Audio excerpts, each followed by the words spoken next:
Começa, ora aí pra gente começar e nisso também, para que o Senhor, né, deste no nosso coração essa empatia de irmão Eu orar? aceitar. A gente que não é Amém. fácil, não. Nós começamos pesado hoje. Sim, sim.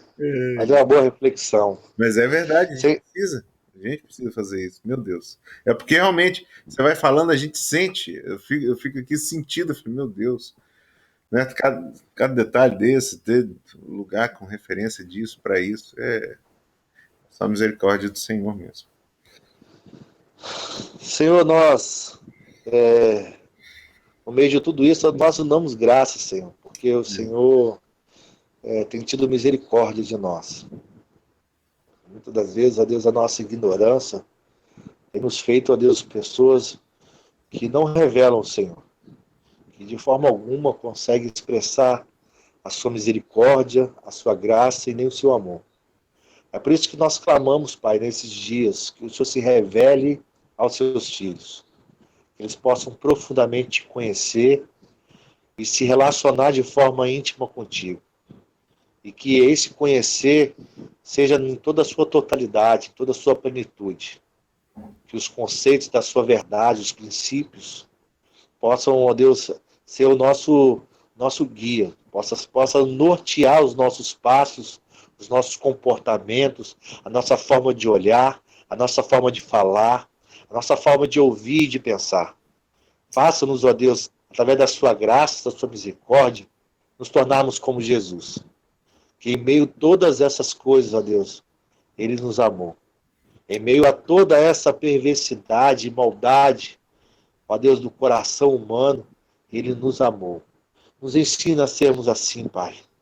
Nos ajude a vencer a nossa natureza pecadora, a nossa natureza humana pecadora, corrupta e vingativa, Senhor. Para sermos, ó Deus, de fato, voltarmos àquela essência, a natureza do Senhor, aquela que é justo, aquela que promove graça, aquela que ama, aquela que une, aquela que restaura, aquela que perdoa. Faça-nos, ó Deus, chegarmos a esse entendimento e essa plenitude. Peço ao Senhor, Deus, que nesse tempo que nós estamos aprendendo da Tua palavra, o Senhor nos conduza, nos dando entendimento, sabedoria para compreendermos não apenas a letra, mas todos os princípios que estão por trás dela e que só nos convencerão por meio do Teu Santo Espírito. Por Amém. isso, ó Deus, conduza cada um de nós debaixo da sua boa, perfeita e agradável vontade. É o que nós clamamos e pedimos no nome de Jesus. Amém. Amém. Pode ser teu nome, Senhor. Vinícius, nós somos responsáveis. Essa oração é nossa, como a de Daniel, né? Daniel não falava, o povo está pecando contra ti. Nós estamos. É a gente mesmo. Nos faz pensar, nos faz meditar. Vamos lá. Hoje vamos pegar aí, então, iniciar o capítulo 3 do Evangelho de João, né? E é uma parte, é um trecho que eu estava até esperando, ansioso, estar aqui para compartilhar com vocês, porque nesse capítulo 3 tem. Show, já está no chat aí, quem não está com a Bíblia, o Vinícius já colocou aí, ó, que está o texto já no chat, tá? E é uma passagem muito interessante, é um contexto muito interessante, é uma continuação, nós vamos ver isso, mas tem muitos princípios aqui icônicos, né? Muito utilizados, versículos muito conhecidos, mas que a gente talvez nós vamos ver por outra perspectiva hoje, exatamente porque nós vamos pegar todo o contexto. Então eu vou pedir muito aí a Vinícius, que já está colocando texto, me ajudando, a Kelly, que eu já combinei com ela, ela pegou, deve estar ali do lado dela a coleção das Bíblias, né, Kelly? Então, vou precisar aí da ajuda de vocês para que a gente, né, reveja uns trechos e uns textos aqui, juntos, né? Fazer realmente esse estudo, tentar fazer um panorama dele aqui para que a gente entenda todo o contexto, né, desse capítulo 3, que vai até o versículo 36. Vou dividir aqui em duas partes, que vai ser a primeira, que é a história do Nicodemos, que a gente vai até o versículo 15, que realmente acaba a história, depois o complemento dessa história do 16 ao 21, depois do 22, a gente vai pegar do 22 ao 30, né, e o complemento dele também. Então vai ser duas partes, dois tópicos aí, mas vocês vão ver que é do mesmo contexto. Então, só para lembrar um pouquinho, para a gente continuar o texto, né, continuar o estudo da semana passada, que realmente a introdução, a continuação de Nicodemos, essa parte de Nicodemos, é o sentido do que Jesus estava querendo colocar para nós, né? A gente viu a última história, que foi da purificação do templo, que ele entrou, né, expulsou os animais, os cambistas, do pátio do templo ali, e eles perguntaram para ele com que autoridade que ele estava fazendo isso, com qual sinal que ele poderia mostrar para ter essa autoridade para fazer isso, e ele fala, né, destruam esse templo e eu reconstruirei em 3 dias. Falando dele, a gente entendeu que o templo, na casa do Pai, é ele e consequentemente nós. Ele está falando dessa morada, dessa casa, da onde surge o comércio, onde surge, né, a, a, a troca, a barganha é no coração, em vez de estar fazendo para o Senhor, como a gente percebeu. E ele termina, eu queria ler os 3 últimos versículos, que aí vai nos ajudar muito a entender a história do Nicodemos.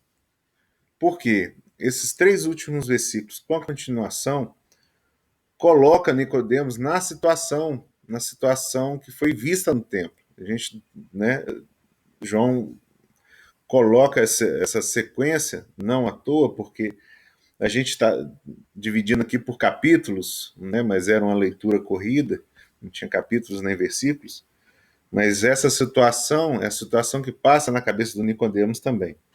Então, lá no capítulo 2, versículo 23, diz assim: Enquanto estava em Jerusalém, na festa da Páscoa, muitos viram os sinais miraculosos que ele estava realizando e creram em seu nome. Então ele estava realizando muitos sinais ali na festa, muitos viram isso e creram em seu nome. Creram que realmente ele era usado para Deus para fazer aquelas coisas sobrenaturais, incríveis, que só uma pessoa que tem parte com Deus podia fazer. Mas a resposta de Jesus mas Jesus não se confiava a eles, pois conhecia a todos. Então, por mais que eles estavam crendo no que estavam vendo dele fazer, e não naquilo que ele é. Então ele não se confiava, ele não se deixava confiar por eles, porque conhecia o coração, conhecia exatamente o tipo de crer que eles estavam tendo. E no versículo 25 termina: Não precisava que ninguém lhe desse testemunho a respeito do homem, pois ele bem sabia o que havia no homem. Então ninguém precisava falar o que estava passando no coração do homem, o como que eles estavam crendo, que tipo de crença eles estavam colocando, de crédito eles estavam colocando, né, em Jesus, porque ele conhecia do coração do homem, ele conhecia o homem por ser homem também, por saber do que estava passando no coração deles. Então é nesse contexto que vem a história do Nicodemos, que ele começa no primeiro versículo falando assim: havia um fariseu chamado Nicodemos, uma autoridade entre os judeus. Então ele começa falando esse havia, e depois no segundo versículo vendo, ele veio a Jesus à noite e disse. Então ele apresenta Nicodemos nesse contexto daqueles que criam e não criam, que colocava crédito, não colocava crédito pelas coisas que Jesus fazia, e apresenta Nicodemos. Não fala simplesmente o nome dele, mas apresenta que ele, além que ele era uma autoridade entre os judeus. Então era desses aqui que viram Jesus fazendo as coisas que ele estava fazendo, e creram. Ele era diferenciado, porque ele não era qualquer um na multidão. Ele era uma autoridade. Ele era um religioso e uma autoridade. Ele era conhecido, ele era mestre. Só que já começa colocando Nicodemos em uma percepção de falar com Jesus, ele como autoridade, como mestre. Ele não quis mostrar esse crédito que ele colocou para Jesus de uma forma pública, que todos pudessem ver. Então ele vai lá, a primeira coisa que ele faz é procurar Jesus, mas de noite, no calado, no escondidinho, sem ninguém poder ver, porque ele era o mestre, ele é uma autoridade, ele era referência. Então já começa ele nesse sentido. Ele viu algumas coisas, colocou um crédito em Jesus, mas ele não queria se expor pela posição que ele tinha, pelo entendimento que ele tinha. Então ele faz isso. Ele é uma autoridade, João deixa isso bem claro, e entre todos os judeus, mas ele foi procurar Jesus de noite. E disse para Jesus: Mestre, sabemos que ensinas da parte de Deus, pois ninguém pode realizar os sinais miraculosos que estás fazendo sem Deus, se Deus não estiver com ele. Então, esse versículo 2 aqui é a parte central dessa conversa, é a parte central do que a gente precisa entender. Esse versículo 2 aqui. Ele chega para diante de Jesus de noite, camarada estudado, camarada, né, que é referência entre os judeus, que é uma autoridade, mas procura ele à parte, não para que se mostre isso, e dá esta declaração. Essa declaração. Ele não chega perguntando a Jesus quem ele é, ele não chega fazendo um ou outro questionamento para ver se realmente era. Ele chega com uma conclusão. Ele chega ali com um. Ele fez um raciocínio. Nesse raciocínio, nesse entendimento que ele teve, ele formulou uma conclusão e percebeu que essa conclusão era a conclusão mais certa possível e foi partilhar isso com Jesus. Foi mostrar para Jesus que ele reconheceu Jesus.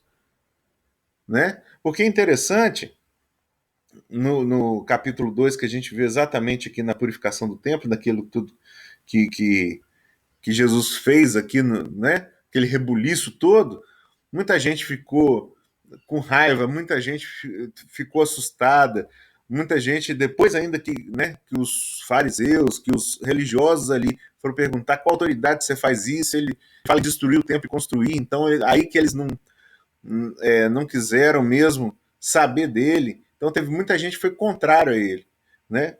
Fora os discípulos que foram entendendo e as pessoas aqui que creram nos sinais que ele foi fazendo no meio da festa.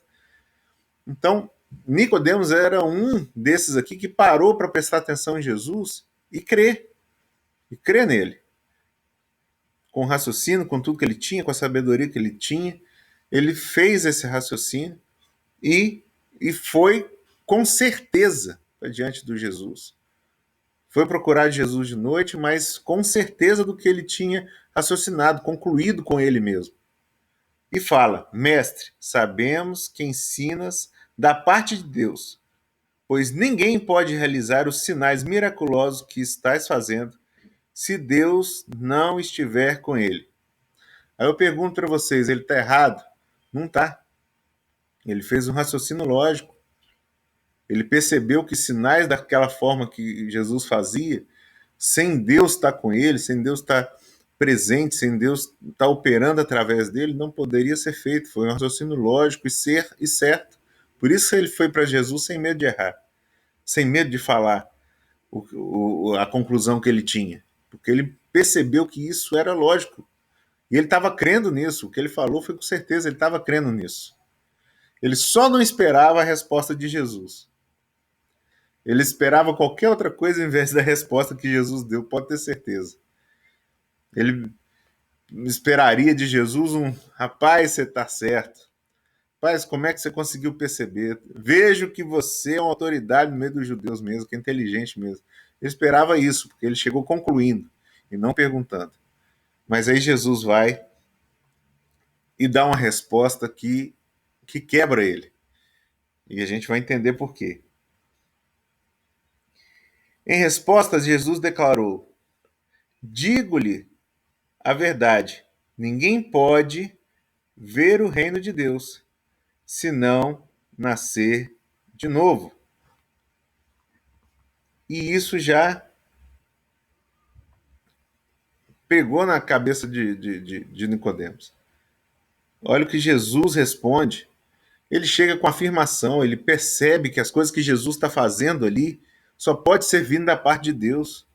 Ele reconhece que Jesus não é um louco como todo mundo pensava, um charlatão, ou seja lá o que for, ele reconhece que é da parte de Deus, mas recebe essa resposta: digo-lhe a verdade, ninguém pode ver o reino de Deus se não nascer de novo. Então, toda a percepção até aqui que Nicodemos teve de Jesus não foi errada, não foi um raciocínio errôneo, absurdo. Ele seguiu direitinho, seguiu o protocolo, fez o 2 mais 2, ele conseguiu ter um raciocínio lógico, mas Jesus declara que ele não está vendo. Declara só pode ver o reino quem nascer de novo. Então ele supôs, pelos seus cálculos, pelos seus pensamentos, que ele estava vendo o reino, que ele estava vendo o que Jesus está fazendo, que ele estava entendendo. E Jesus deixa claro que ele não está vendo, que ele não está entendendo, que ele não está vendo o reino a qual ele acha que estaria vendo. Aí Nicodemos rebate. Ele fala agora uma coisa que ele não estava entendendo. Jesus declara que ele não consegue enxergar. E ele vai raciocinar agora na resposta de Jesus, praticamente ao pé da letra, vamos dizer assim. Ele não raciocina pelo reino, ele não raciocina pela percepção dele, mas pela letra, por aquilo que Jesus falou, e não aquilo que ele expressou. Consegue entender isso? Que ele está só raciocinando, ele só está ouvindo a palavra, mas não o princípio. Ele fala, perguntou Nicodemos, como alguém pode nascer sendo velho? Então a pergunta de Nicodemos não é referente ao contraponto que Jesus deu à afirmativa dele.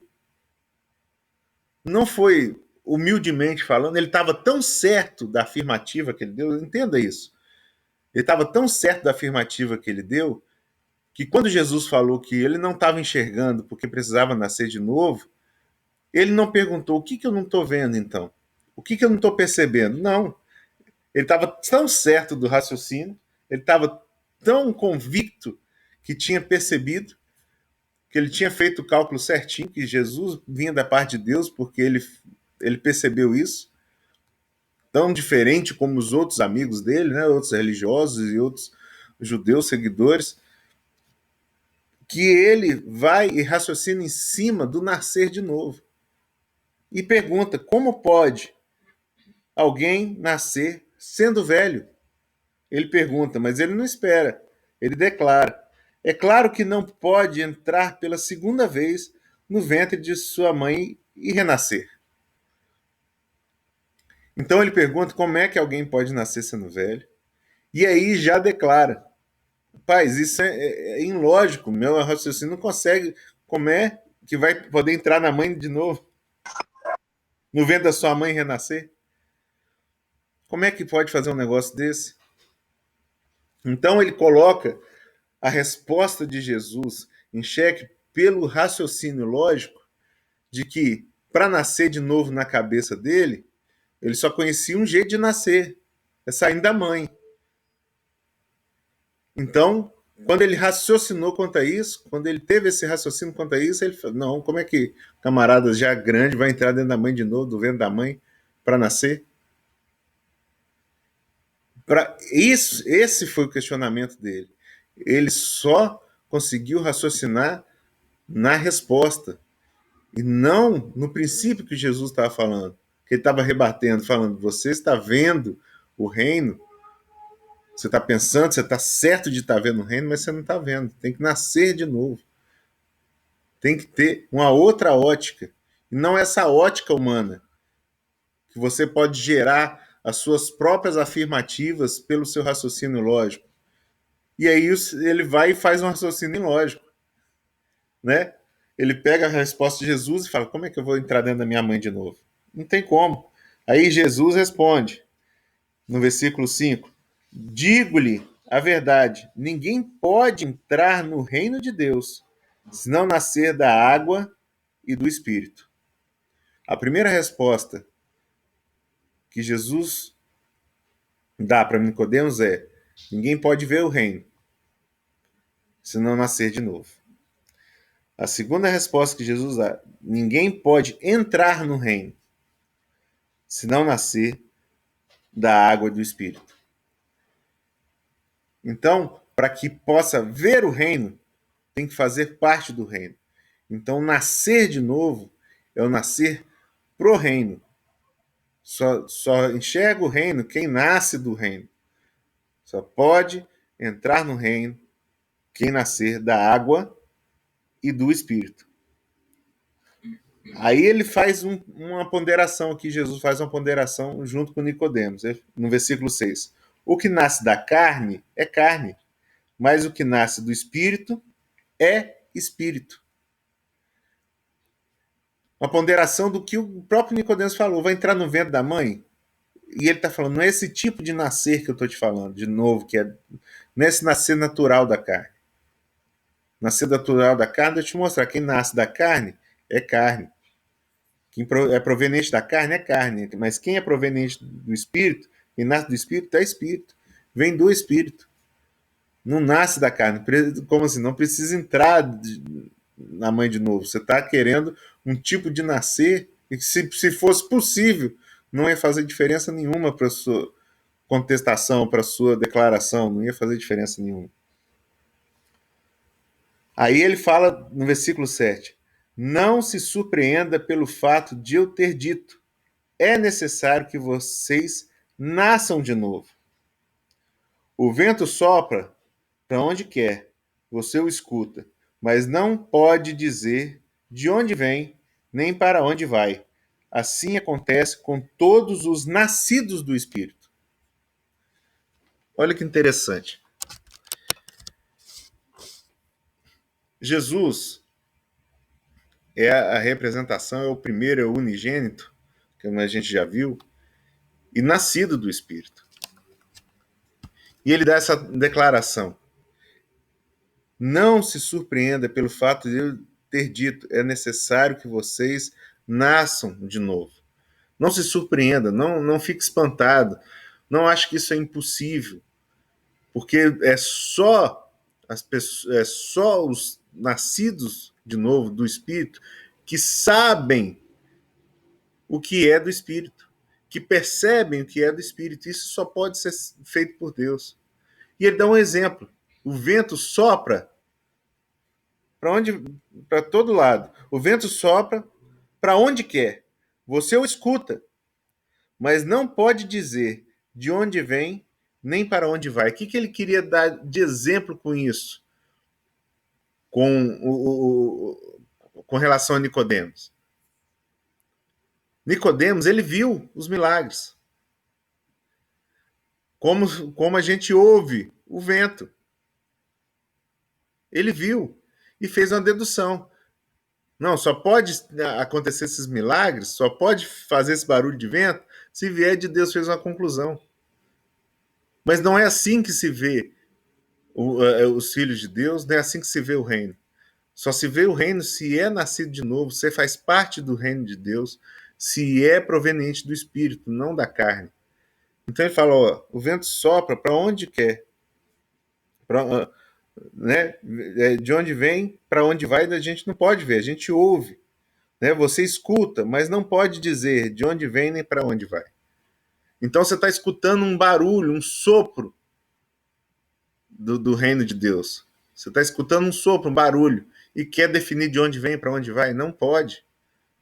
Só sabe de onde vem e para onde vai os que são nascidos do Espírito, os que fazem parte desse vento, os que fazem parte do Espírito.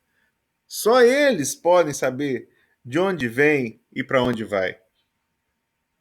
Esse é o grande feeling aqui, é o grande questionamento entre Nicodemos e Jesus nesse contexto todo aqui. Eu vou parar antes dele, no versículo 10 aqui, antes dele, versículo 9, na verdade, né? Que ele faz a pergunta para Jesus, para que a gente entenda, para que a gente se coloque agora, né? Se posicione dentro dessa história, como nós estamos percebendo Jesus, como nós estamos percebendo o reino de Deus e como nós podemos participar do reino de Deus, vamos assim dizer.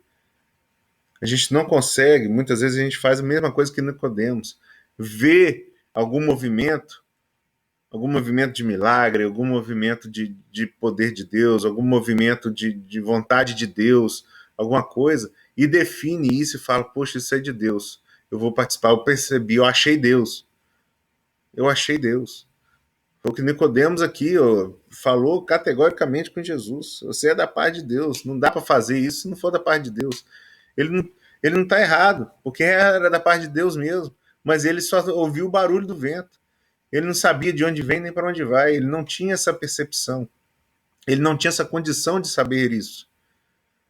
Porque ele não era nascido de novo. Ele não é da água e do Espírito formado. Ele não nasceu pelo Espírito.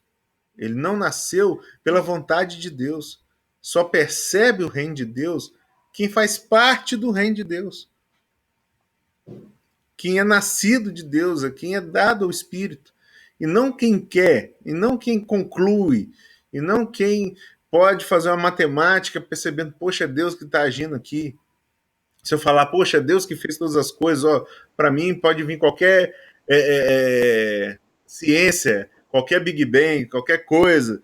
Eu sei que Deus que fez todas as coisas. Eu sei que Deus que fez o sol, Deus fez a lua, Deus fez a terra e tudo que há nesse universo. Parabéns, ótimo. Mas só que você concluiu que Deus fez todas as coisas não quer dizer que você conhece Ele. Não quer dizer que você nasceu dele, que você tem o espírito dele, só porque a gente concluiu que Ele fez todas as coisas. Entende? Esse é o sentido que Jesus Marcão, coloca aqui. Pode falar.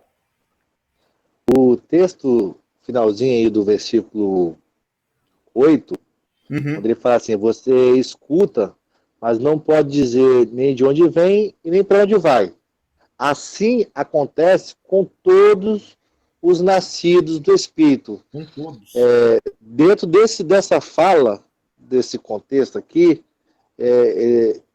dá-se a entender de que está falando de que quando você é conduzido pelo Espírito, né, você já não tem mais o controle, a direção. Então é assim como vem o vento, né? Você não sabe de onde vem nem para onde vai. Por quê? Porque é conduzido, né, pelo Espírito. E assim como ele fala, assim acontece com todos que são nascidos pelo Espírito. Porque a carne, ela quer conduzir, ela quer tomar a frente, ela quer estar no controle. E aí é aí que vem o grande conflito com o que é nascido pelo Espírito. Porque a carne quer tomar a direção e o Espírito, na verdade, que quer tomar. Então é ele que conduz. Então todos que são nascidos pelo Espírito é conduzido por ele, e não mais por sua carne. Isso aí. Aquele versículo, né, o espírito milita contra a carne contra o espírito, exatamente porque entra em conflito. E só entra em conflito quando você tem o espírito. Sem espírito você não entra em conflito, tá tudo certo. E Acho que é Romanos 8,14 que fala que todos que são guiados pelo Espírito são filhos de Deus. são filhos de Deus. Então é esse guiar pelo espírito. Então você sabe o que está guiando.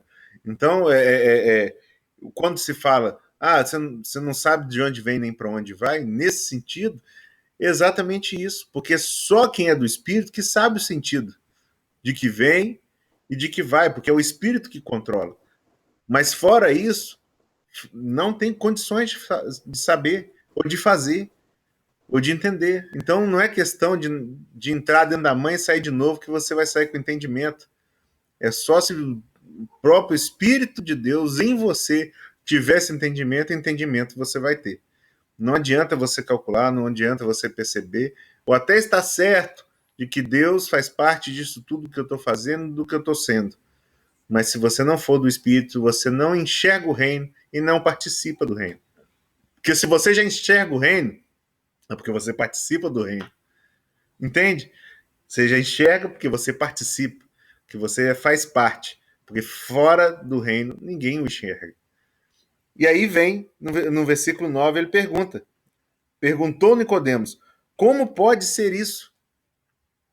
Como pode ser? Então, se não é entrando dentro da mãe de novo, se não é assim que funciona, como é que pode ser? E Jesus responde, disse Jesus, você é mestre em Israel e não entende essas coisas? Eu tô assim, esmiuçando, explicando aqui, você não está entendendo o que é. E ele não falou isso à toa, não. Ele não falou ser mestre em Israel porque Jesus não está falando algo novo. Jesus não está falando algo extraordinário. Ele está citando as Escrituras. Ele está citando o que Deus já tinha falado. Kelly, se você puder me ajudar, vou já. E o Vinícius coloca aí. Pega uma versão aí, Kelly. E o Vinícius coloca. Se você puder colocar para mim, Vini. Ezequiel. Isso! Profeta. Ezequiel 36. Contigo. Ezequiel 36. 20, se meu celular ajudar. 27. Meu celular travou. Ah, ajuda, maravilha. Vou trocar de celular. Mas é esse entendimento com Nicodemos, essa fala de Jesus com Nicodemos é algo para mim que me fascina. Eu sempre conversei isso com 36, o Marcos. Porque justamente dentro disso e eu passei a entender muito o propósito através dessa fala do Espírito. Uhum. Através dessa fala do Senhor, através do Ezequiel Espírito. 36? 36. 36. 25, 27. Tá, beleza. Porque quando você começa quando você olha isso vai totalmente na contramão das coisas que o mundo ensina, das coisas que as pessoas ensinam, e que era o confronto que Cristo estava tendo com Nicodemos com relação ao entendimento que ele tinha da lógica. Nicodemos, ele trabalhava a lógica. Uhum. Ele trabalhava aquilo que estava palpável, que estava visível e que era lógico para ele. Eu estou vendo cura, eu estou vendo libertação, lógico, gente. Isso só pode ser Deus que está fazendo isso, né? Ô, bestão, olha aqui, né? Se fosse assim, né? Se fosse, ao invés de ser Belém da Galileia, fosse Galileia, né, no interior de Minas Gerais, né? Ia ser mais ou menos nesse tom, né? Ô, você besta, moço. Você não tá vendo que você é da parte de Deus, não? Esse é um negócio mais ou menos nesse nível. Mas por que isso? Porque ele era acostumado a trabalhar só na lógica, só no entendimento dele. Assim como nós, infelizmente, a gente se pega muitas vezes fazendo isso. Trabalhando uma coisa que é a nossa lógica.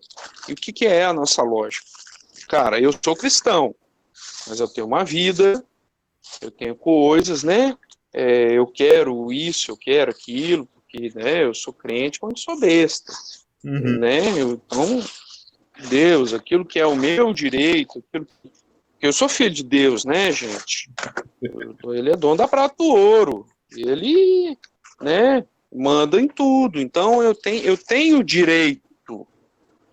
E aí você começa a entrar nessa neura de coisas, e que aí você ouve o Senhor falar assim, olha, deixa eu falar um trem para você aqui, Nicodemo, chega aqui, meu filho, senta aqui, deixa eu te explicar um trem aqui, olha só, o vento sopra aonde quer, você não sabe de onde ele vem, nem para onde ele vai, e assim é todo aquele que é nascido de espírito. Para de tentar botar as coisas dentro da sua lógica, dentro de uma caixinha em que você define as coisas que vai ser a sua vida. Nem assim funciona não, meu filho. Acabou o seu direito, acabou aquilo que você define, como assim, não, mas olha só, é porque eu só quero ser feliz, né? Tranquilamente na favela onde eu nasci. Não, não é isso, filho, acabou. Acabou esse trem. Maurício, o questionamento de Jesus a ele era porque, tipo assim, pela lógica, olhar pela lógica, só é possível nascer uma vez. Tanto quando Nicodemos responde no verso 4, no finalzinho, ele fala assim, é claro que não pode entrar pela segunda vez no ventre de sua mãe e renascer. Ele está falando de renascimento, e Jesus está falando de nascimento, porque na carne só se nasce uma vez, no espírito também. Isso. Então Jesus estava falando de um nascimento do espírito, e ele estava falando de renascimento na carne. E ele, como doutor da lei, ou seja, não era apenas conhecedor da lei, mas de entendimento, de sabedoria, isso que ele questionou era algo assim, como pode você, que é conhecedor, falar uma besteira dessa, outras palavras, né? Não, como nascer de novo? Só nasce uma vez.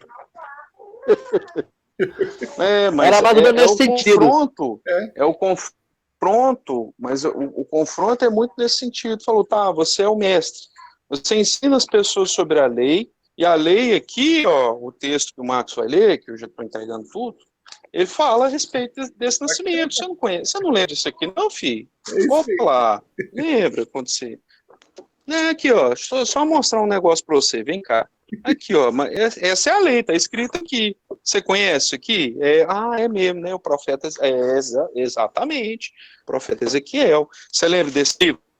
Você estudou? Estudei. Então tá bom, filho. Então deixa eu te falar um negócio. Olha o que tá escrito aqui, ó. Pronto. É o confronto. É o tipo de confronto que às vezes acontece no dia a dia, que assim, aquela coisa que é lógica, tá na nossa cara. Às vezes você não vê, menino, olha isso aqui, ó. Nossa, gente, eu me pego muitas vezes fazendo esse tipo de coisa, acontecendo esse tipo de coisa comigo, né? Eu, cabeçudo do jeito que sou, vira e mexe, esse trem acontece. Por quê? Porque às vezes eu quero ver as coisas na minha ótica, na minha lógica, no meu entendimento, que se eu fizer a coisa no racional por A mais B, vai dar C. E Deus fala, não, meu filho, essa lógica sua, para mim, pouca importa. Do jeito que eu te guiar, o trem vai acontecer e acabou. E esse é o maior confronto na nossa vida.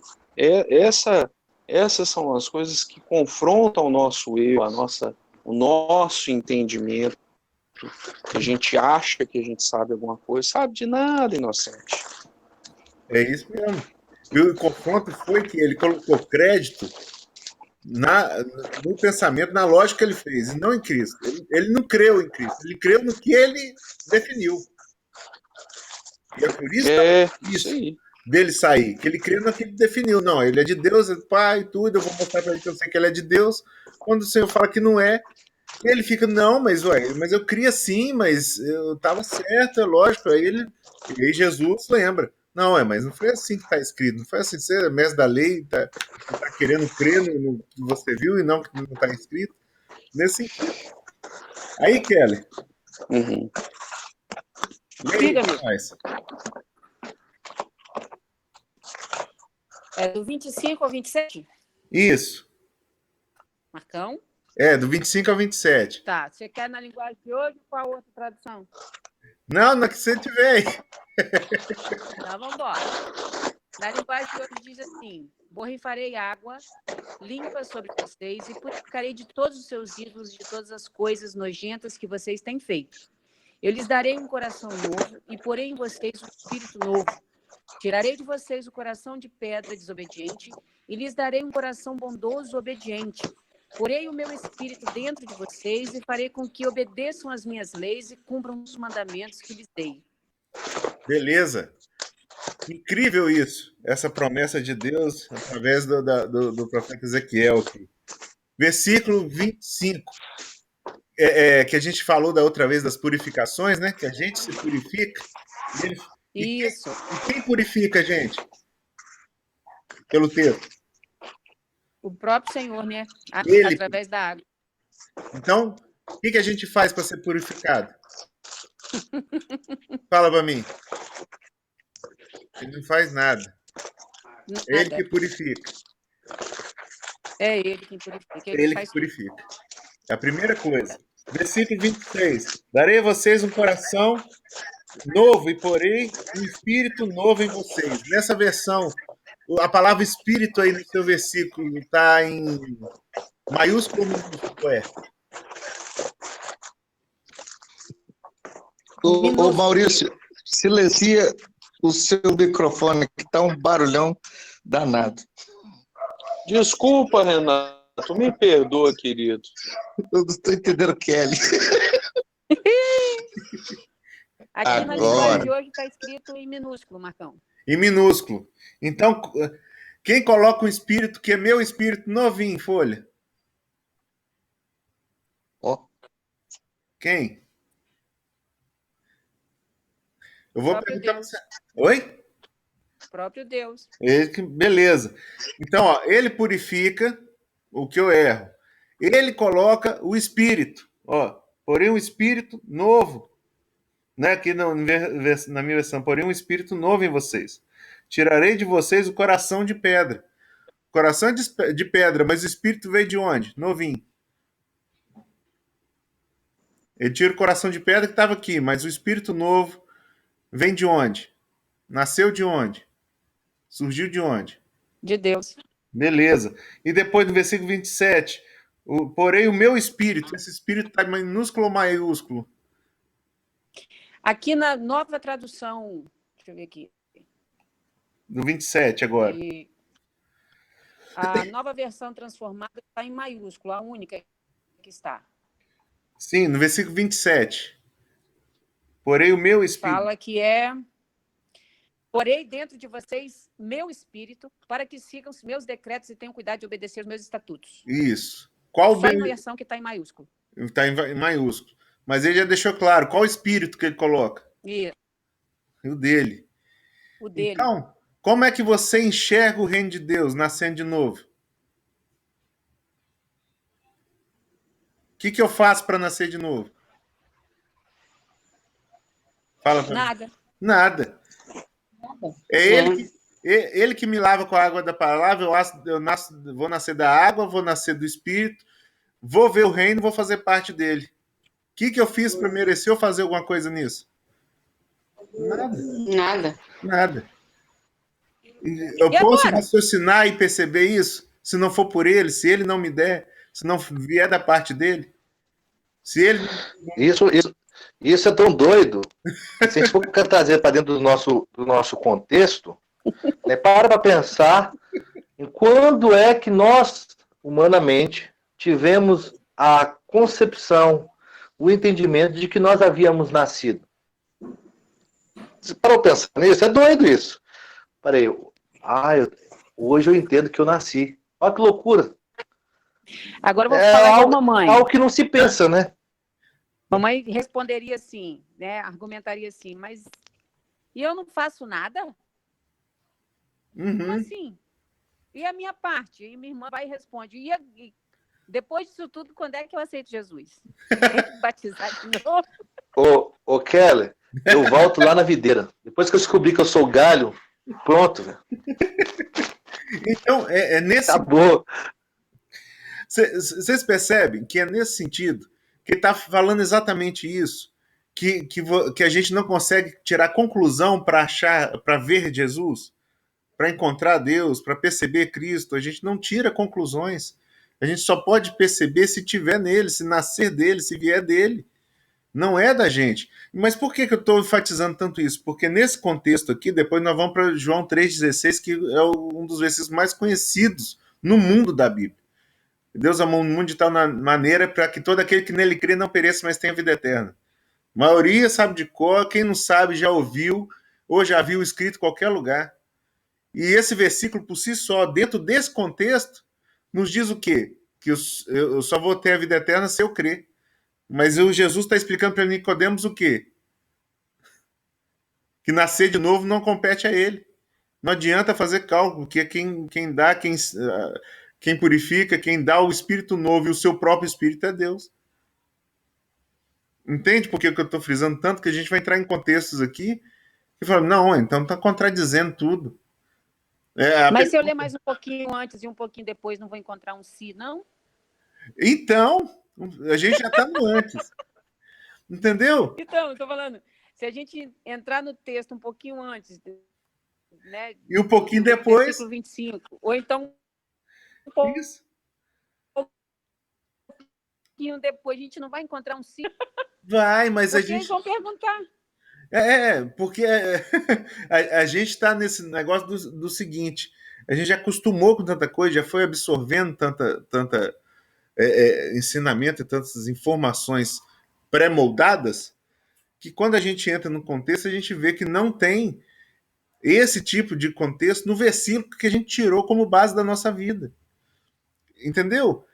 Como eu aceito a Jesus nesse sentido, como eu vou crer? Eu só vou crer se eu for parte, se ele me der o Espírito, senão não vou crer.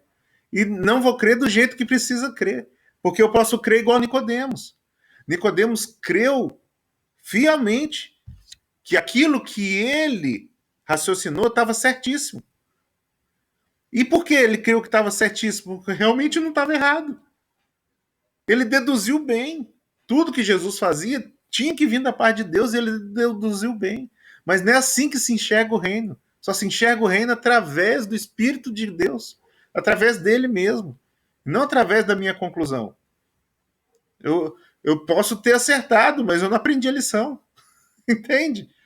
Não é dessa forma que se vê o reino. Dessa forma que se participa do reino. Se não for pelo Espírito, se não fizer parte dele. Eu posso ver. Marcão, até porque tem situações que não tem como se provar na ótica humana. É igual, por exemplo, a fé. É só por meio do Espírito que você promove e exerce fé, porque é totalmente contrário a qualquer lógica humana. É o que você falou, o seu exemplo que você deu. Hoje eu percebi que eu nasci. Como você sabe que você nasceu? Você estava lá para ver? Você lembra? Você participou do processo? Então, é fé. Você tem certeza. Não tem certeza, por mais que você não viu. Sim. É isso. O que eu tenho certeza que eu nasci do Espírito? Porque o Espírito me falou. Como é que eu provo isso? Não sei, não estava lá, eu não vi. Eu tenho certeza. Alguém me diz. Você tem fé, ué.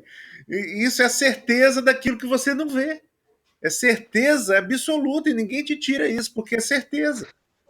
Você não está colocando isso parece discurso daqueles filósofos, pensadores, né? É isso que eu existo, né? A consciência é complicada.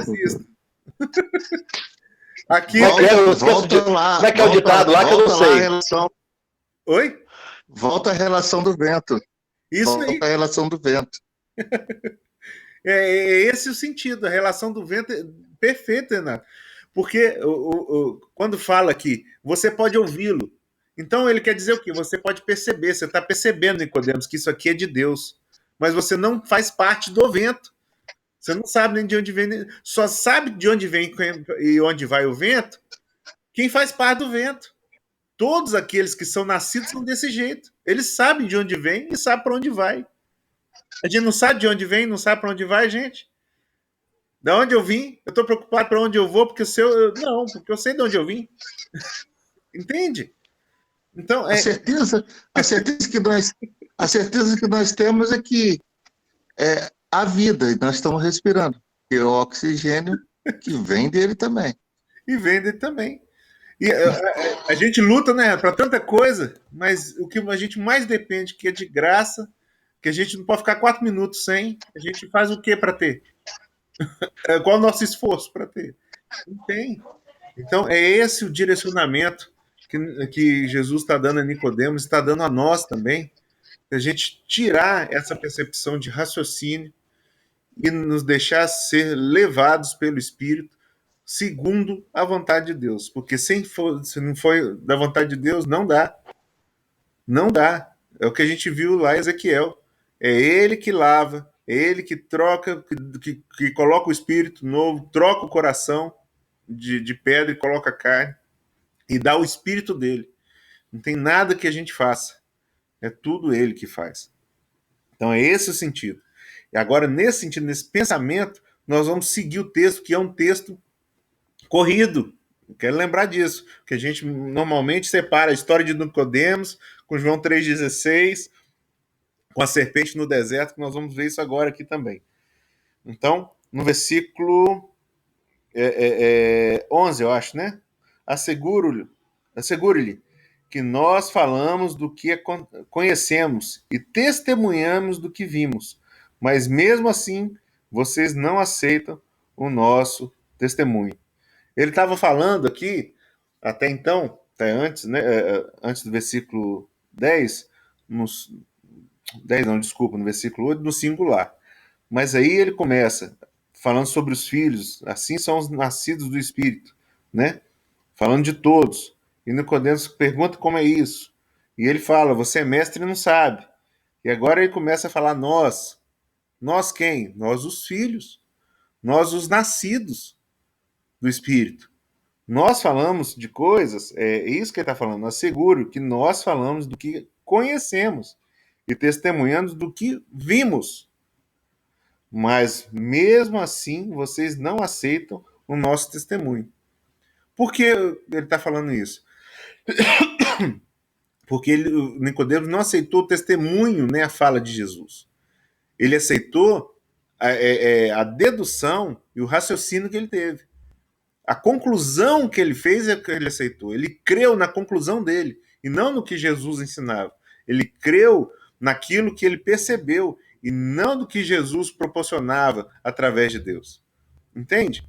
Então, a crença aqui, o crer aqui de Nicodemos não era em Jesus, mas era na conclusão do entendimento dele. Então não tinha. É por isso que Jesus, aqui no versículo lá, 24 do capítulo 2, fala: ele não se dava, ele não se confiava a eles. Ah, eles estão crendo em mim? Mas não estão crendo em mim, estão crendo na conclusão que eles fizeram, na percepção que eles teve, e não em mim. Por isso eu não me confio a eles, porque eles ainda não fazem parte de mim e eu não faço parte deles. Essa é a conclusão. Versículo 12. Eu lhes falei de coisas terrenas e vocês não creram. Como crerão se lhe falar de coisas celestiais? Todo o exemplo que ele deu aqui foi no âmbito do humano. Então, ele estava falando de coisas humanas, coisas perceptíveis, coisa que até o Nicodemos poderia raciocinar, porque ele era conhecedor, ele era mestre, ele tinha Ezequiel lá, ele sabia. Mas ele se embananou tanto na conclusão que ele teve, que ele se perdeu. Ele se perdeu em nascer novamente, esse renascer da mãe. Ele se perdeu nisso, porque não era por questão de nascer, era questão de perceber a Deus sem conclusão. Muitas vezes a gente crê no Senhor, a gente não conclui, porque não consegue concluir, porque ele é infinito, ele é imenso, ele é pleno. Mas a gente crê completamente.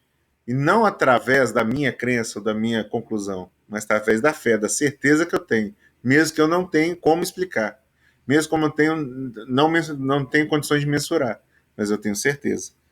Então, como que vocês vão entender se eu falar de coisas celestiais? Não tem. Agora, versículo 13. Poxa, Vinícius, que pena. Te espero voltar, hein? sai mais volta. O versículo 13 diz assim: ninguém jamais subiu ao céu, a não ser aquele que veio do céu, o Filho do Homem. Então a gente acha que, eu acho que cheguei no ponto, Kelly, que até a gente comentou quando você me deu aquele vídeo. Ele fala: ninguém jamais subiu ao céu, a não ser aquele que veio do céu, o Filho do Homem.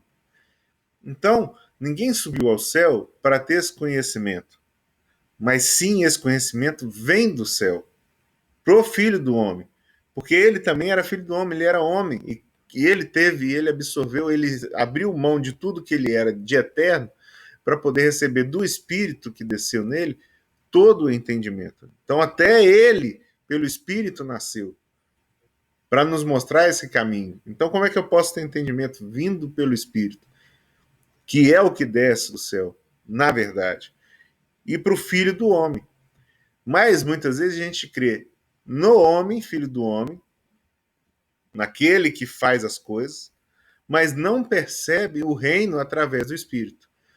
Como assim? Eu posso ver, igual o Nicodemos viu, Jesus curando, Jesus fazendo milagres, sinais, maravilhas, e crê que ele pode fazer esse monte de coisa. E deixa ele divino. Como assim? Ah, não, Jesus tem um poder. Ele pode fazer as coisas. E se ele pode fazer as coisas, eu sou aquele que precisa das coisas que ele pode fazer. Então eu torno esse filho do homem como um símbolo divino para mim, em vez dele ser a representação da natureza do Pai, ao qual eu tenho que me tornar como ele. Ah, ele abençoa?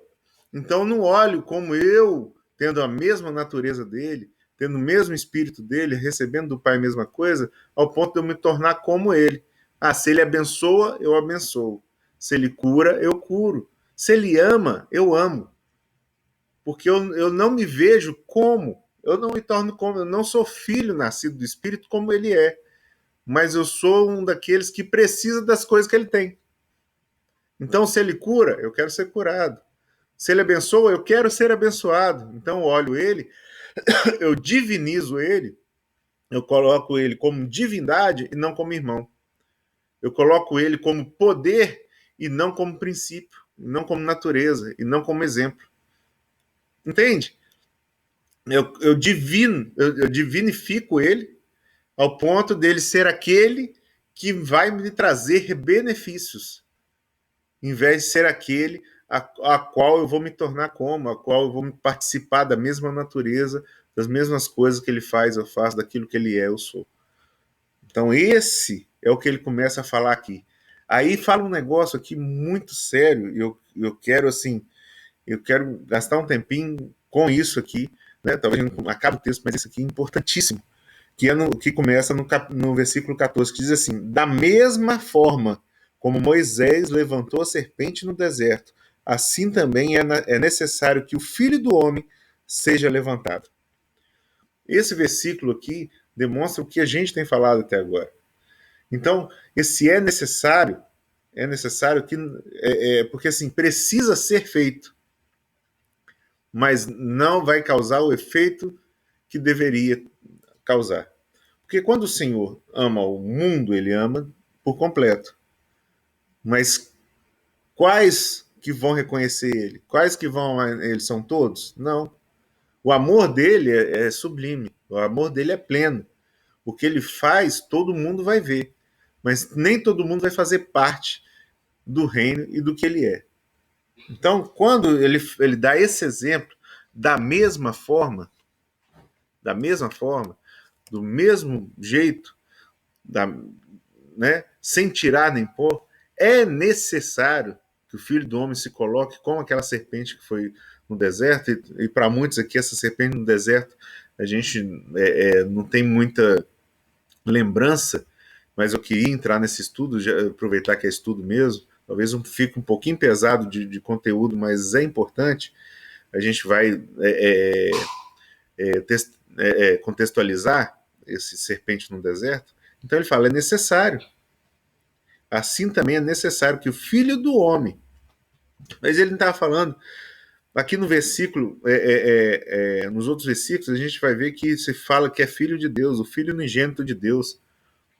O filho unigênito de Deus é dado. Mas porque o próprio Jesus aqui cita o filho do homem. Porque eles fizeram estão levantando ele, estão querendo ele, como uma solução para o problema. E não como um caminho a ser seguido, não como uma vida a ser vivida, não como uma verdade a ser estabelecida. Então, esse é o grande problema. Então, quando se fala uma serpente no deserto, eu queria aí, Kelly, você me ajuda aí, que o Vinícius teve que sair um pouquinho. Ok. Números 21, a gente vai ler de 4 a 9. E, mano, você me ajuda aí se você estiver aí? Você tá aí? Acho que não. 7, você tá aí? Não, eu vou descer aqui. Ah, não, pode ir, depois eu vou. Ei, Marcos, pode falar, querido. Ah, não, De eu... Tô aqui 4 a no meio 9? da... Pode falar, Você pode ler diz aí. também? Qual? Então, Posso?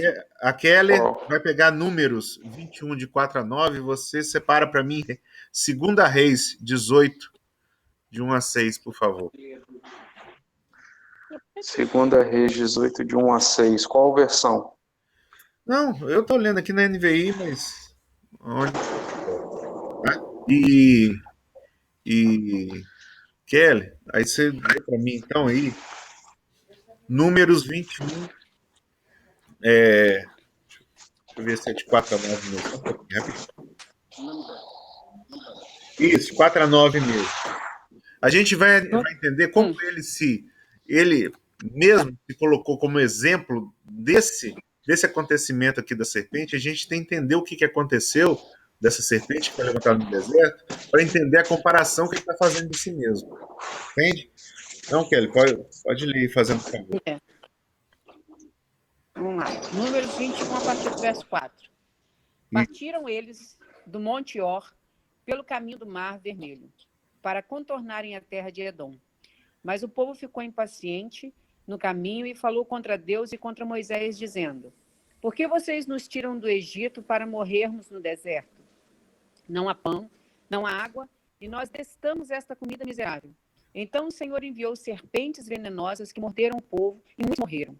O povo foi a Moisés e disse: pecamos quando falamos contra o Senhor e contra você. Ore pedindo ao Senhor que tire as serpentes do meio de nós. E Moisés orou pelo povo. O Senhor disse a Moisés: faça uma serpente e coloque-a no alto de um poste. Quem for mordido e olhar para ela viverá. Moisés fez então uma serpente de bronze e a colocou num poste. Quando alguém era mordido por uma serpente e olhava para a serpente de bronze, permanecia vivo. Olha que história.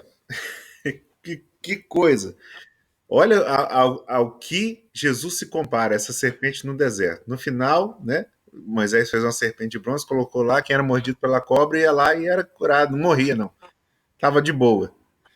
Mas olha os detalhes dessa história. Primeiro, que o povo que estava recebendo tudo no deserto de Deus começou a murmurar, a blasfemar, a reclamar, a achar ruim. Ó, no deserto, que a gente fala normalmente, a gente tem o jargão que no deserto a gente passa sufoco. Eu queria mudar isso aqui, tá? Porque no deserto nós somos cuidados por Deus. Né? No deserto, o Senhor dá água, o Senhor dá comida, não deixa a roupa envelhecer, dá sombra quando tem sol, dá coluna de fogo à noite para esquentar. O Senhor, no deserto, ele cuida completamente. O trem aperta, fica difícil quando é na terra prometida, que não tem mais pão, tem que correr atrás para comer, a roupa vai envelhecer, não tem água saindo da pedra, eles têm que matar o povo gigante e tudo mais. Então eu queria mudar isso aí. Terra prometida que é terra de luta. Né? Quando é deserto é que o Senhor está cuidando. Nesse sentido. Mas ele estava sempre cuidando. E o povo começa a reclamar. Ah, né? Por que você tirou a gente do Egito? Por que a gente saiu de lá onde a gente era escravo, mas tinha o que comer, né? Não há pão, não há água. E nós detestamos essa comida miserável. Eles estavam chamando de comida miserável o maná que o Senhor fazia descer do céu para eles comerem todo dia a sua porção. Vocês estão entendendo o que eu estou falando? Eles estão falando que essa comida miserável é um milagre que surgia todo dia para que eles pudessem comer. Quem é o pão que desce do céu de verdade para que nos alimente? Quem é? Quem se arrisca? Quem é o pão? Cristo, Cristo. E eles estavam falando mal de quem aqui? do meu mano mais velho. É disso. É a comida miserável. É a comida miserável. Olha que coisa. E eles blasfemam assim, juntaram, agora nós vamos murmurar. Foi todo mundo junto. O que o Senhor fez? Mandou um monte de serpente para começar a eliminar esse povo. Um monte de serpente chegou no meio deles, começaram a morder, eles começaram a morrer. Aí eles chegaram e foram para Moisés. Moisés, peça, pecamos quando falamos contra o Senhor e contra você. Ore pedindo ao Senhor que tire as serpentes do meio de nós. Que eles pedem, na hora de reclamar, eles pediram para alguém para reclamar? Mas na hora de orar, eles pediram alguém para orar por eles? Ou eles foram lá e pediram perdão para o Senhor direto? Na hora de reclamar foi direto com o Senhor, mas na hora de pedir perdão foi para quê?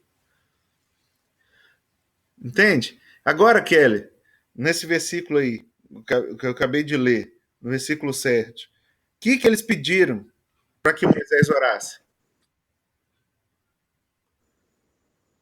Ore pedindo ao Senhor que tire as serpentes do meio de nós. O que eles pediram, Moisés então? orou pelo povo, para Que que eles tirasse as serpentes. presta atenção nisso, tirasse as serpentes.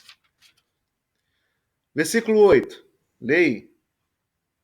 O Senhor disse a Moisés: façam uma serpente e coloque-a no alto de um poste. Quem for mordido e olhar para ela viverá. Pode ler o 9. Moisés fez então uma serpente de bronze e a colocou num poste. Quando alguém era mordido por uma serpente e olhava para a serpente de bronze, permanecia vivo. Permanecia vivo, beleza, parou de matar. Aí eu pergunto, as serpentes saíram do meio do povo? Não. Você está entendendo? Muitas vezes a gente não quer parar de pecar. A gente só não quer ter o prejuízo. Está entendendo? Se pecar não levasse à morte, se tivesse alguma coisa quanto a isso, que me perdoasse disso, acabou. Estava bem. Muitas vezes a pessoa não quer ter um coração saudável. Ele quer ter dois, porque ele pode queimar, entendeu? Ele pode fazer mais. Ele quer gastar aquilo, ele não quer parar com a vida que ele tem. Ele queria ter mais saúde para viver a vida miserável que ele queria viver ainda. Pecaminosa e tudo mais. É essa serpente que Jesus se compara. Porque ele virou uma referência, a serpente ele é uma referência para quê? Não, eu sou curado. Então, se eu vou viver, para que mudar minha vida? Se eu vou viver, para que a serpente precisa ser tirada do meio de nós? Está tudo certo, a gente convive bem com elas agora. Mordidinha de vez em quando nem dói mais. Tá entendendo? Se tem alguém que me cure. Porque o interessante deles era ser curado e não mudar de vida. Não parar de murmurar e não parar de ter serpente no meio. Mas simplesmente não ter a consequência. E a serpente levantada no deserto livrava da consequência. Não é isso? Agora, Verdade. olha que interessante. Leia aí, Maurício. Leia aí, negão. No Segundo Reis. Segunda Reis, vamos lá, hein? Segunda Reis 18:1, não é isso? Isso, 18. Isso, pode ser de 1 ao 4 aí. Tá bom. No terceiro ano do reinado de Oséias, filho de Elá, rei de Israel, Ezequias, filho de Acás, rei de Judá, começou a reinar. Ele tinha 25 anos de idade quando começou a reinar e reinou 29 anos em Jerusalém. O nome de sua mãe era Abia, filha de Zacarias. Ele fez o que o Senhor aprova, tal como tinha feito Davi, seu predecessor.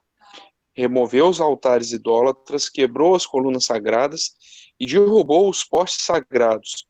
despedaçou a serpente de bronze que Moisés havia feito, pois até aquela época os israelitas lhe queimavam incenso. Era chamada Neustã. Neustã. Sabe o que eles fizeram com a serpente? Um ídolo. Deram até nome, Neustã. Você entende isso? E ele quebrou todos os negócios, tudo que era lugar onde eles faziam as adorações, todos os postes, todas as árvores, todos os locais. Mas quando chegou na serpente, ele despedaçou, porque era a pior das imagens. Por que era a pior das imagens? Porque foi Deus que mandou fazer. E eles estavam adorando e queimavam incensos, adoravam aquela imagem de Neustã, da serpente do deserto, até naqueles dias. E sabe o que é até naqueles dias? Você sabe quantas gerações foi de Moisés até o rei aqui? Como é que é o nome dele? O rei Acás? 9 gerações. 9 gerações é mais ou menos uns 400 anos. Foram 9 gerações de Moisés até o rei Acás, que destruiu essa serpente, que destruiu esse ídolo. Olha quanta gente aí da história da Bíblia que passou, até Davi, né? E todos que deixaram esse ídolo feito lá, que o pessoal ia lá, adorar, botou até nome, Neustã. Botou até nome no ídolo. Por quê? Ele poderia prover uma cura. Ele poderia satisfazer uma vontade, uma necessidade. O povo ainda quer, até hoje, procurar Jesus. Nós fizemos ele de ídolo. Pregamos ele na cruz muitas vezes, deixamos ele de fraldinha lá para que a gente possa resolver as nossas necessidades. Para que a gente possa resolver nossos problemas. A gente não quer ser como ele, a gente não quer ser da natureza dele. A gente quer que ele nos livre da desgraça dessa vida que a gente tem. Nos livre das nossas mazelas, nos livre das nossas dívidas, nos livre das nossas doenças. A gente quer isso dele. É isso que ele nos oferece. Então ele se torna um ídolo, a qual a gente pede, igual a gente mentaliza. E ele fala, é necessário que eu seja levantado como a serpente no deserto, para que eles lá vão me buscar e vão ter as curas dele, mas vão ficar sem me entender igual você, Nicodemos. É necessário. Vocês estão percebendo isso? Eu estou conseguindo ser claro quanto a isso, que eu acho, para mim, é uma das passagens mais primordiais, são essas. Nesse sentido, que a gente pode fazer de Jesus um ídolo, se eu tiro as minhas conclusões, olha, é ele que pode me abençoar. Olha, é ele que pode melhorar minha vida, olha, é ele que pode me levar para o céu. Olha, é ele que pode perdoar meu pecado e eu ser curado. É ele que pode. E não está errado, não. O pensamento é certinho, é ele mesmo. É necessário isso mesmo. Ele pode. Mas ele não quer ser percebido pelo que ele pode dar para nós. Ele quer ser percebido pelo que ele é. E o que a gente é nele e ele é em nós. Do ser um com ele. Porque se eu me torno um com ele, eu não vou procurar ele para receber a benção. Eu vou querer ser como ele para abençoar do jeito que ele abençoa. Para amar do jeito que ele ama. Entende a diferença? Entende o quanto a gente tem que transformar nossa mente, nosso pensamento naquilo que a gente procura ele para ser? E ele vai curar, porque ele pode. Ele vai abençoar, porque ele pode. Mas muitos daqueles que tiveram contato com ele nessa época e foi curado por ele, não foi discípulo dele nem seguidor dele, mas foi recebedor da bênção dele. Então, ser recebedor da bênção dele não torna o discípulo e amado, aquele que o ama.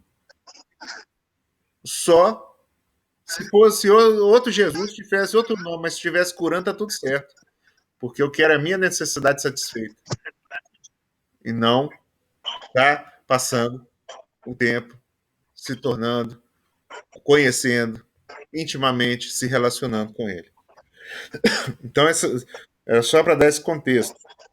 E agora eu leio o versículo 15, que diz assim, para que todo que nele crê tenha vida eterna. Ah, Itamai. Beleza, querido? E aí? Você já estava aí, Bom. eu não vi? Não, cheguei agora. Ah, tá. Então tá bom. Perdão. Beleza, querido, fica à vontade. Então, para que todo que nele crê, tenha vida eterna. Aí deixa eu dar só isso só uma didática mesmo.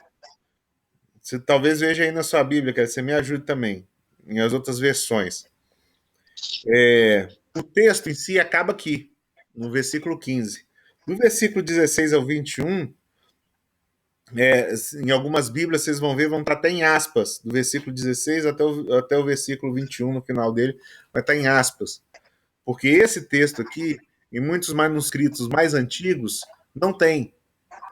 E aqui, a partir tem. Mas por quê? Na Bíblia tem, outras não tem, e aqui na nossa que a gente vai ler, continua tendo.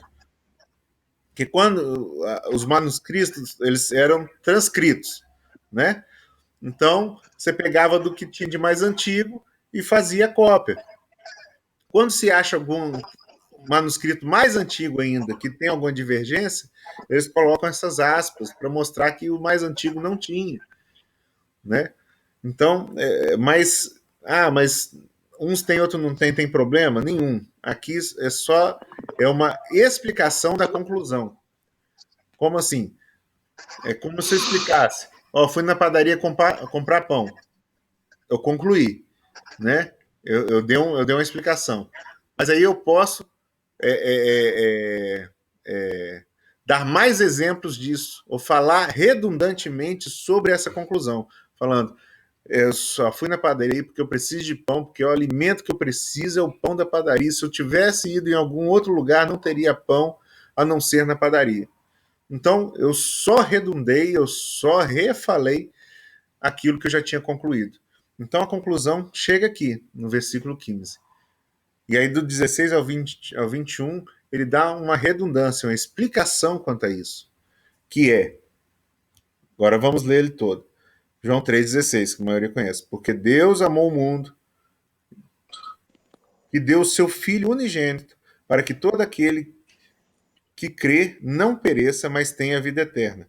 Pois Deus enviou o seu Filho ao mundo, não para condenar o mundo, mas para que esse fosse salvo por meio dele.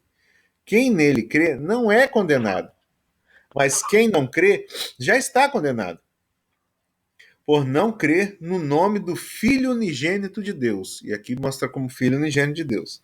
Este é o julgamento. A luz veio ao mundo, mas os homens amaram as trevas e não a luz, porque as suas obras eram más.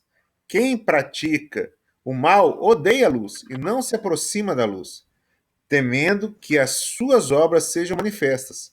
É o versículo 21.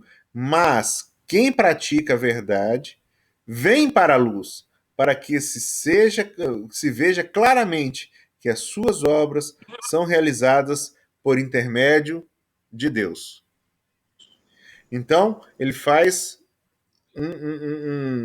uma explicação da finalização. O que a gente aprendeu com Nicodemos até agora? Nicodemos, não é você que faz, não é o seu crer, mas é aquilo que o Senhor dá.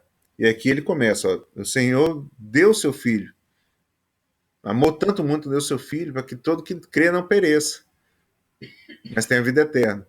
Mas o todo que crê, que a gente acabou de ver, é aquele que crê mediante ao Senhor. Ele fala como acontecem essas coisas. Quem não crê no Filho unigênito de Deus, então não tem negócio, ele não veio para condenar, ele não é um juiz. A presença dele traz essa condenação, porque quem não crê através de Cristo não vai crer. Então já está condenado. Quem não crê já está condenado nesse sentido. Né? E quem crê já está condenado. Aí ele fala de novo entre as trevas e a luz. Ele é luz, mas aqueles que amam as trevas, que gostam de fazer as coisas que eram más, não vai se aproximar da luz. Porque eles não querem que eles sejam reconhecidos e vistos como ruins ou maus, ou como participantes das trevas. Mas aqueles, né, que praticam a verdade, vêm para a luz. Então, os que já praticam a verdade já se assemelham, já vêm para a luz, porque já são parte da luz. Por isso que eles gostam da luz, porque já é da luz. Que praticam, né? Mas o versículo 21, mas quem pratica a verdade vem para a luz, para que se veja claramente que as suas obras são realizadas por intermédio de quem? De Deus. Então eles já praticavam as coisas certas, mas quem pratica a verdade vem para a luz. E por que eles praticam a verdade? Porque as obras de prática da verdade que eles fazem são realizadas por intermédio de Deus. Então, Deus que já tinha colocado no coração da pessoa e já fazia as obras, né, as práticas de verdade mediante a luz. Então, só vai unir aquilo que já é. Você entende? Acho que um exemplo que minha prima falou uma vez que eu achei muito bacana, né? É você jogar raspas de ferro, raspa de ferro, no palheiro. Então você. Umas raspinhas, aquele negócio minúsculo, raspinha de ferro mesmo, raspinha de ferro no palheiro. Você mistura, rapaz, não tem como saber o que é palho e o que é raspinha de ferro, não dá para achar. Aí você vem com imã assim, vai passando no palheiro, só pega o quê? As raspinhas de ferro. É mais ou menos isso. Ah, então a palha virou ferro, não tem como. Ah, o ferro virou palha também, não tem como. Então só vai se unir ao imã aquilo que já é raspinha de ferro. A palha nunca vai unir. É isso que ele vem proclamando e mostrando aqui pra gente até no final aí do versículo 21. Até então, deu para entender? Tem sido claro? Dá para engolir? Aonde a gente aceita Jesus? Kelly, pode falar. Você, Renato, Claudine. Tem mais alguma coisa para falar? Não, porque eu sei que isso aqui confronta grandemente o que a gente já vem aprendido esses anos todos, né? Ao contrário. Mas, por favor, pergunta. Agora é hora de perguntar. Entendeu, não entendeu? Então, Marcão, eu estou entendendo, mas assim, ainda é um entendimento meio confuso na minha mente. Tem hora que eu consigo pegar o fio da meada, hora que me foge ao fio da meada, entendeu? Mas eu acredito que isso é uma questão de tempo, de estudo, de estar entendendo todo o contexto da Bíblia. Então eu estou prestando bastante atenção e vou dar tempo ao tempo, a continuidade do estudo, para melhor entender tudo isso. Isso aí, e fica tranquila. Porque quem explica, na verdade, no final, é o Espírito Santo do Senhor. E olha que nem muitas vezes, na maioria das vezes, não é nem quando a gente está no estudo aqui. Acho que eu já falei isso algumas vezes. É quando a gente está andando na rua, quando a gente está tomando um banho, quando a gente está conversando, uns meses depois, uns dias depois. Então, esse tem só pelo Senhor mesmo. Aqui a gente está falando uma coisa que o Senhor vai dizer. E não é diferente do que Jesus fazia. Jesus falava a verdade do Pai para todos. Para todos. Muitas vezes até por parábola. Mas quem entendia? É só aquele que o Senhor ia dando entendimento. Como a gente viu aqui no estudo passado, de segunda-feira passada. Os discípulos foram entender tudo aquilo que eles viram por 3 anos e meio com Jesus, só depois da ressurreição dele. Ninguém entendeu nada na hora, praticamente nada. Então, é nesse sentido. É na hora que o Senhor dá, no Espírito que ele dá. E olha que eram pessoas que estavam andando com ele, era Jesus explicando, né? Então, não tem nem como comparar. Então, era Jesus explicando. Mas é ele mesmo. A gente vai prestando atenção e ele vai preparando nosso coração para aquilo que ele vai colocando para nós. Eu assim, tem momentos na minha vida que eu consigo ver, assim, eu agindo assim, como Jesus, né? Com o amor de Deus. Uhum. E aí, quando você vai falando, que você vai colocando essas passagens, aí eu fico me voltando para minha vida. E vendo, nesse momento eu Eu não agi com o amor de Deus. Aí, em determinadas situações, dependendo da palavra, como vai passando aqui, aí eu vou me colocando. Aí eu vou colocando situações da minha vida e estou vendo, não, aqui eu agi com o amor de Deus. Não, aqui eu não agi. Aí eu fico assim, sabe, doidinha. E é perfeito. E você está fazendo isso, Claudine, esse é o caminho mesmo. E não é diferente não, tá? De vez em quando a gente não quer nem compartilhar essas palavras, assim, não que fica, meu Deus, eu não estou agindo dessa forma, como é que eu vou falar um trem desse? Mas é exatamente isso. Porque a verdade nos confronta. Confronta além do que a gente é, do que a gente pode fazer. Hoje, por exemplo, eu agi com o amor de Deus, que a paciência aqui é tamanha, que só Deus para ter misericórdia da minha vida, ó. Entendeu? Já entendi, captei a mensagem rapidinho. Porque alguém precisa ouvir isso aqui. Já captei a Tá mensagem. aqui do meu lado. Tá aqui do meu lado. Tô... Esses dois eu faço, não. Olha a Serginha aí. Bem, eu vejo, o meu entendimento foi que você não deve buscar a bênção nisso que falou aí. Você tem que estar na bênção. É isso aí. Você entendeu como... Parece ser tão sutil, né, Renato? Mas faz toda a diferença. Em vez de buscar, é estar. É. Estar com ele. Você está com ele, você está preocupado com o que mais? Você não tem que correr atrás dessas coisas de entendimento. Você estando em comunhão, essas coisas já acontecem. É isso aí. Facilmente. Vão fluir isso naturalmente. Aí. É isso aí. Ô, Glória. Oi, pode falar, Ken. No caso, esse do João 3, a partir do verso 16, que está lá entre parênteses, explica por que Jesus teria que ser levantado como uma serpente no deserto? Sim, exatamente. Deixa eu abrir aqui de novo, rapidinho. Porque até foi um ponto que você chamou a atenção a respeito de que as pessoas não queriam mudar, né? Eles queriam conviver com aquele pecado, mas não queriam viver com a consequência do pecado. Então, eles pediram para que fosse tirada a consequência, não é isso? Então, a oração que eles queriam era que fosse tirada a consequência, mas Deus não tirou, e sim levantou, né, a serpente no deserto para que todo aquele que olhasse, se fosse mordido, olhasse para ele e viveria. Sim. Né? Mas aí, no caso, minha mente abestalhada aqui... Não, que isso, Stella? Não, Jesus ele é levantado, né? Ele aparece, ele vem nos dar a vida eterna, mas a gente continua naquela mesma situação, como o povo no deserto? Olha só. Porque eles nem pediram perdão, eles pediram simplesmente para alguém interceder por ele. Exato. Mas é muito nesse sentido. Isso é uma análise, igual a Claudine está fazendo, que a gente tem que fazer da nossa vida.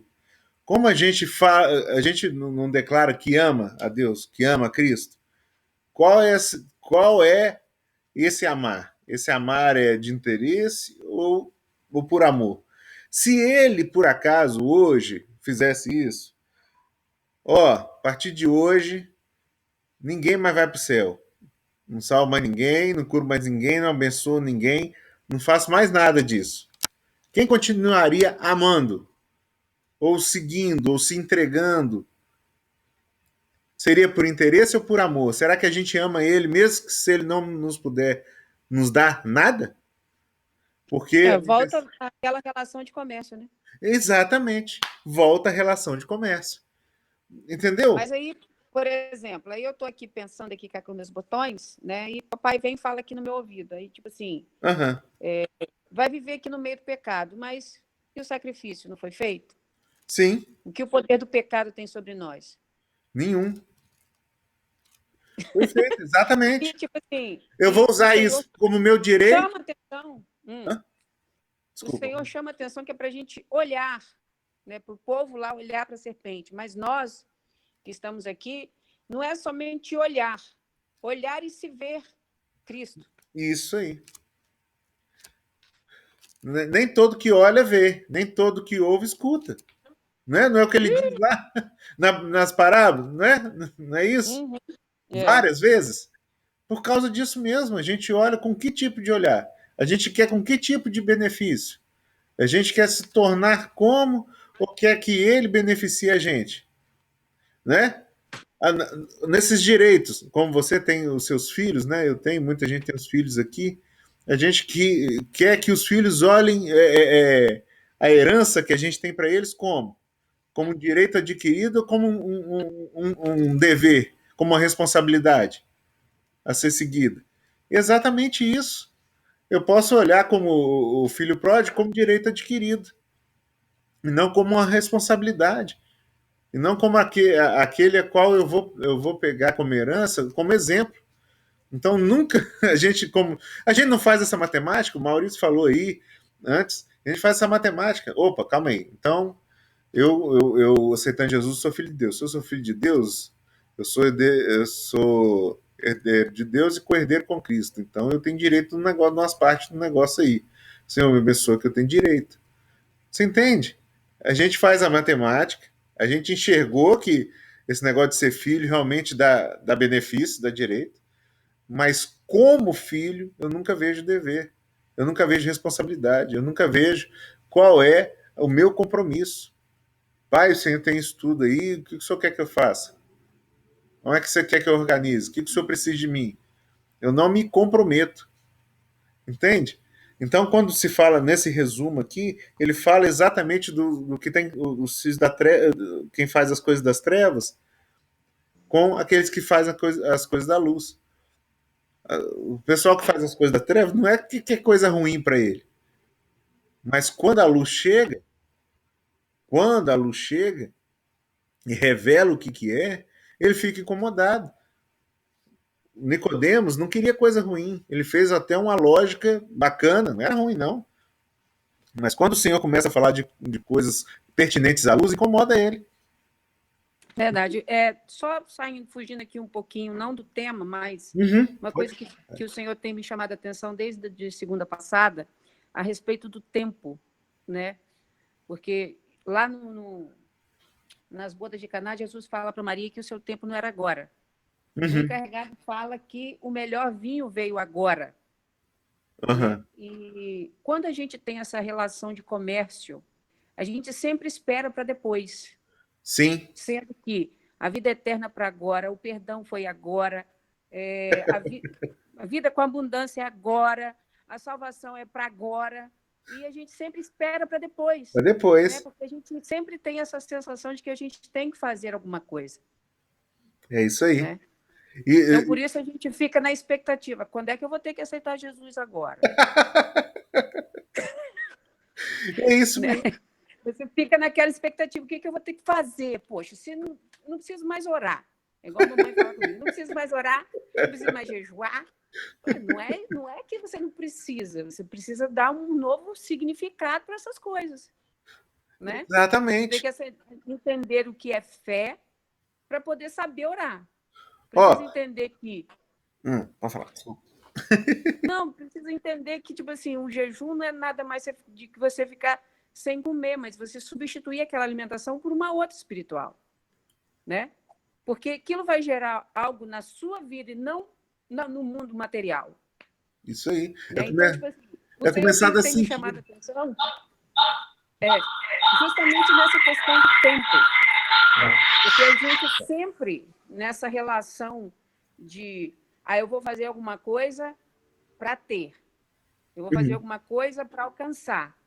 Isso sempre denota um tempo, né? Isso. E a gente entende que o presente passou, virou passado. O passado existe? Não, já acabou. O futuro não existe, não veio ainda. Então, o tempo que a gente tenta contar, né? Pode ser no calendário, sei lá, do Sol, pode ser da Lua. A gente tenta inventar uma medida de tempo para limitar aquilo que Deus faz na nossa vida. Justamente isso, olhar para Ele e nos ver. Quando? Hoje. Agora. Agora. É isso. Né? Então, assim, a gente fica nesse tempo, porque eu vou fazer para acontecer, eu vou fazer para acontecer, eu vou fazer para ser, eu preciso fazer isso aqui, eu preciso de uma etapa, eu preciso de uma receita de bolo, como eu falei da vez passada, né? Uma palavra mágica. Uma palavra mágica. uma vassoura para andar, né? Uma varinha de condão do Harry Potter para poder fazer as coisas acontecerem. Na verdade, não é, você não precisa de método, né? Não precisa. É isso que tá. Olha só. Sabe por que a gente, de método, e isso pode assustar um pouco a gente, mas serve para meditar? Se a gente precisa dessas coisas ainda, é porque a gente não sabe nem de onde veio e nem para onde vai ainda. Porque se a gente soubesse de onde veio, a gente não estaria preocupado para onde vai. Entende? Não estaria. Você não consegue conceber na sua mente agora, se você fizer um raciocínio lógico, quantas noites Jesus perdeu preocupado se ele estava salvo? Se ele ia para o céu, quanto tempo ele perdeu pensando nisso? Se ele estava salvo, se ele ia para o céu? Nenhum, Nenhum. Porque ele sabe de onde veio, não sabe? com certeza. Então acabou. Esse é esse negócio. Mas você fala, poxa, então eu não preciso fazer mais nada. Não tem ação maior do que Jesus fez, que era para sair para orar. Toda hora. Pois é, no caso, Vou sair para o orar. que eu preciso fazer? Vou sair para orar. Nada. Aí a Faz gente o quê, volta amor? lá. Aí a gente volta lá no princípio. Jesus fez o homem no sexto dia, até o sétimo terminou a sua obra, que eu tomei um susto quando eu vi isso esses dias, porque todo mundo fala que Jesus trabalhou, que Deus trabalhou só até o sexto dia, e na verdade a Bíblia diz que ele trabalhou até o sétimo. Né? Ele fez o homem e colocou o homem aonde? No descanso. Entende? Mas não no descanso de cruzar os braços e cruzar as pernas e deixar as coisas acontecer. Mas é viver a vida que ele nos deu. Isso aí. E ele pede hoje isso. Ele pede para manifestar o quê? A natureza dele em nós. A única coisa que, entre aspas, impede o que a gente fica aí, que a gente faz muita matemática, medindo se vale, se não vale a pena, é a gente matar o nosso eu, nossa vontade, nosso querer, nossos anseios, né? Nossos apetites, nossas petições. É isso que vai matar. Porque quando a gente confronta o que a gente está aprendendo com as nossas necessidades, o que a gente é, nossa carne, a gente fica, meu Deus, então eu vou ter que abrir mão disso tudo. Nossa, que tudo. A vida que começou ontem vai terminar amanhã. Sabe? É como a palha que o vento dispersa. Não tem, a gente fica agarrado querendo manifestar um eu presente, um carnal presente, um ser presente, em vez de manifestar minha origem interna, minha origem eterna, em espírito, naquele espírito que o Senhor deu. Então, essa é os nossos conflitos. Os nossos conflitos são gerados nisso, naquilo que eu posso, na minha carne, naquilo que eu faço com as minhas mãos, naquilo que eu digo, poxa, se eu trabalhei, eu recebi. Se eu recebi, eu tenho direito de comprar as coisas para mim. Mas aí eu, em espírito, eu falo, poxa, eu não tenho mais direito de nada, porque o que é meu irmão, é do outro que precisa. Então, Senhor, no teu espírito me guia o que eu tenho que fazer, andar em espírito. Então eu abro mão dos meus direitos de carne para andar em espírito, andar na vontade do que o Senhor quer, na dispensação do que Ele quer. E não é por muito fazer, é só para revelá-lo daquilo que Ele é. Então, para eu revelar, eu tenho que fazer, né, 7 doações por semana, 2 horas de oração. Não é fórmula. É simplesmente na hora que Ele fala, filho, seja meu filho, você vai ser meu filho. E vai ser o filho, acabou. Então você fica, poxa, né? Vamos pensar em João Batista, ele fez coisa pra caramba, e nunca fez milagre, mas estava ali com o Senhor fazendo, os discípulos fizeram coisas maravilhosas, eles merecem lá. Beleza, Rosete? Com Deus, querido, a gente tá acabando aqui também. E aí, o que o ladrão lá na cruz fez? Qual foi a obra dele que o fizesse, né? Em alguma forma merecer? Ele só teve aquele estalo, vislumbre momentâneo ali, no que foi o que? A fala dali de 30 segundos. E hoje mesmo estaria com. Hoje, não é para amanhã, né? É que você falou, cara, hoje estará comigo. Essa é a diferença.